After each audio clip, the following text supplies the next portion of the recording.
अस्सलाम वालेकुम, नमस्ते, सत श्री अकाल। दोस्तों, आज हम हैं आज़रबाईजान के शहर बाकू में। तो आज हम जाएंगे बाकू के मज़ाफ़ात में। बाकू से तकरीबन 64 किलोमीटर टुवर्ड्स वेस्ट एक आर्कियोलॉजिकल साइट है जिसको गोबिस्तान नेशनल पार्क कहते हैं। तो आज हम आपको वहाँ की सैर करवाएंगे। जिस तरह आप जानते हैं कि बाकू कदीम और जदीद बिल्डिंग्स का इम्तजाज है। तो बाकू में आपको हैदर अलीयफ कल्चरल सेंटर, इसी तरह कारपेट म्यूज़ियम, फिर इसी तरह आप कह लें कि ये जो 3 फ्रेम्स टावर हैं, इनके साथ साथ और भी बहुत सारी जो है वो बिल्डिंग्स हैं, मॉन्यूमेंट्स हैं जो आपको इंतहाई ज़्यादा मॉडर्न नज़र आएंगे। तो इनके साथ साथ बाकू में और भी बहुत सारी कदीम बिल्डिंग्स भी नज़र आएंगी। तो जिधर हम जा रहे हैं, ये जो गोबिस्तान नेशनल पार्क है, इसकी हिस्ट्री भी तकरीबन 5000 साल से लेके 20,000 साल तक बताई जाती है। तो इस नेशनल पार्क में जाने के लिए आप सिटी से लोकल बस भी ले सकते हैं और लोकल बस के साथ साथ आप प्राइवेट टैक्सी में भी जा सकते हैं। हमने इस जगह पे जाने के लिए प्राइवेट टैक्सी का इंतखाब किया। आर्कियोलॉजिस्ट जो हैं उनके मुताबिक ये दुनिया की जो कदीम तरीन तहजीबें मिली हैं उनमें से एक है। तो इसकी जो ख़ास बात है वो ये है कि इस जगह पे हमें एक नेशनल पार्क मिलता है बहुत सारी चट्टानों का, पहाड़ों का, जिनके ऊपर मुख्तलिफ शबीहात, मुख्तलिफ तस्वीरात जो हैं वो कंधा की गई हैं हाथ से, जो इस बात को दर्शाती हैं कि उस वक़्त जब ये जगह आबाद होगी उस वक़्त लोग किस तरह ज़िंदगी बसर करते थे, इंसान किस तरह ज़िंदगी बसर करते थे, इस इलाके में जानवर कौन कौन से थे। बहुत सारी तस्वीरें आपको ऐसी नज़र आएंगी जिसमें इंसान जानवरों के ऊपर जो है वो हमला कर रहा है, अपनी ज़रूरत के लिए उनको मार रहा है।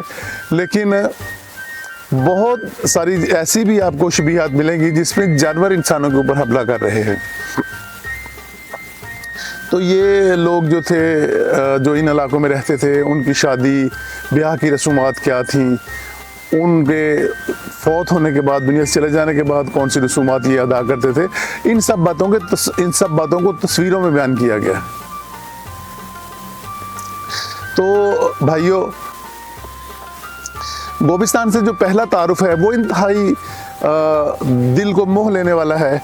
जब आप गुज़रते हैं इधर गोबिस्तान के नज़दीक से तो दूर से ही ये लगता है, इन चट्टानों को देख के, इन पहाड़ों को देख के, कि ये जगह जो है कोई दुनिया में जो अजूबे हैं, जो मुख्तलिफ़ जगहें हैं, उनमें से एक है। तो जब हम इधर दाखिल होते हैं तो सबसे पहले जिस जगह से हमारा तारुफ होता है वो है इधर जो बुकिंग पे हमें जाके वो टिकट लेना पड़ता है गोबिस्तान नेशनल पार्क में दाखिल होने के लिए। तो ये जो टिकट है ये 4 मनात का है। तो हम इधर से टिकट लेते हैं तो सबसे पहले जो एंट्री होती है वो आपको ये लोग इनका जो गोबिस्तान नेशनल म्यूज़ियम है उधर लेके जाते हैं। अच्छा, मैंने एक और चीज़ देखी कि इस पूरे जो बाकू ट्रिप में जो मुझे सबसे ज़्यादा फॉरेनर, गैर मुल्की जो टूरिस्ट नज़र आए वो इसी जगह पे नज़र आए। तो सबसे पहले टिकट लेने के बाद आपको ये लेके जाते हैं अपने गोबिस्तान नेशनल म्यूज़ियम में। और इस जगह पे ये जो गुज़रे 20 से 5000 साल से लेके 20,000 साल तक जो अरसा गुजर चुका है, वो सारी हिस्ट्री जो है उसको ये तकरीबन 4 से 5 मिनट के अंदर जो है वो आपको दिखा देते हैं और आप पूरी तरह समझ सकते हैं। आर्कियोलॉजी से दिलचस्पी रखने वाले लोगों के लिए ये जो मूवी है, जो ये दिखाते हैं इधर इस म्यूज़ियम में, ये इंतहाई ज़्यादा जो है वो कीमती चीज़ है। तो सबसे पहले ये म्यूज़ियम में आएंगे और हम फिल्म देखते हैं। उसके बाद फिर एक और छोटा सा जो है वो जगह आती है जो इस म्यूज़ियम और जो गोबिस्तान नेशनल पार्क की जो चट्टानें हैं उसके दरमियान में। इस जगह पे इन लोगों ने हट्स बनाए हुए हैं।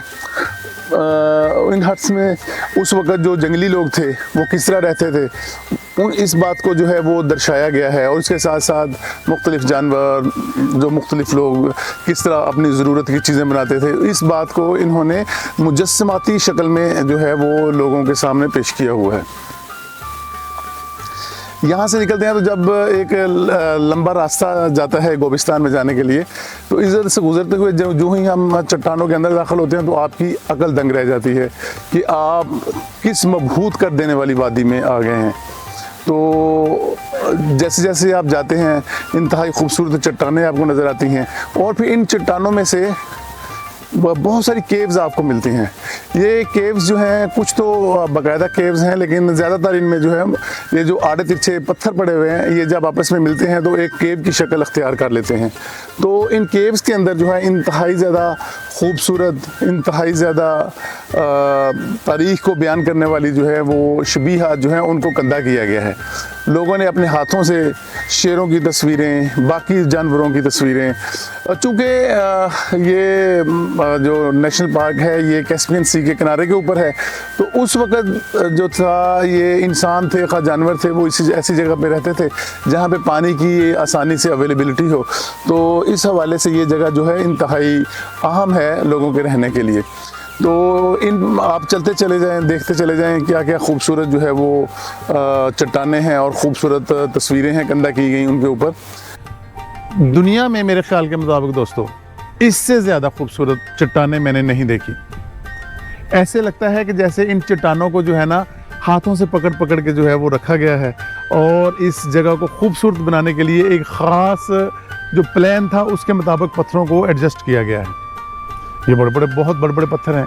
एक्चुअली ऐसे है कि ये जब आप गोबिस्तान नेशनल पार्क की इन चट्टानों के अंदर जाते हैं, ये मुख्तलिफ छोटे छोटे पगडंडियाँ हैं, मुख्तलिफ रास्ते हैं इनसे गुजरते हुए, तो आगे आपको मुख्तलिफ केव्स नज़र आएंगी। ये केव्स जो हैं वो ये जो चट्टानें हैं उनके पत्थरों के मुख्तलिफ पत्थरों के मिलने की वजह से ये केव्स की शक्ल अख्तियार कर गई हैं। इन केव्स में इंसानी हाथों से कंधा की हुई मुख्तलिफ शबीहें आपको मिलेंगी। अच्छा, इन शबीहों में ये कहते हैं कि तकरीबन 6000 के करीब जो हैं ये शबीहें हैं जो उस वक़्त के इंसान ने इन चट्टानों के अंदर कंधा की। फिर ये जो चट्टानें हैं ये इतनी खूबसूरत नज़र आती हैं कि बहुत सारी चट्टानें ऐसी हैं कि जिस जगह पे लोग जाके तो अपनी एक तस्वीर बनवाते हैं ताकि ये लाइफ टाइम एक जो है एक्सपीरियंस बन जाए, एक याद बन जाए। बहुत सारी जगह हैं ऐसे जिस जगह पे सेल्फ़ी बनवाना जो है वो इंतहाई ज़्यादा लोगों को पसंद है। तो आप भी जब तशरीफ़ लाएँ इधर आज़रबाईजान में, तो ये जो आर्कियोलॉजिकल साइट है गोबिस्तान नेशनल पार्क, इस जगह पे ज़रूर तशरीफ़ लाएँ। जब आप यहाँ पे आएंगे तो उम्मीद है तो आप जो है वो खुश होंगे यहाँ तशरीफ़ ला के। अच्छा, एक और बात, इस गोबिस्तान नेशनल पार्क में कुछ ऐसे पत्थर हैं यार, मैं तो हैरान हो गया उनको देख के कि वो तकरीबन 2-2, 2.5 मीटर के पत्थर हैं और उनको म्यूज़िकल स्टोन्स जो है वो कहते हैं। जब आप उनके ऊपर थोड़ा सा किसी दूसरे पत्थर के साथ टच करते हैं तो ऐसे आवाज़ आती है जैसे कोई मतलब दफ जो है वो बज रही है। ये पत्थरों की ये खासियत जो है ये मैंने पहली दफ़ा देखी।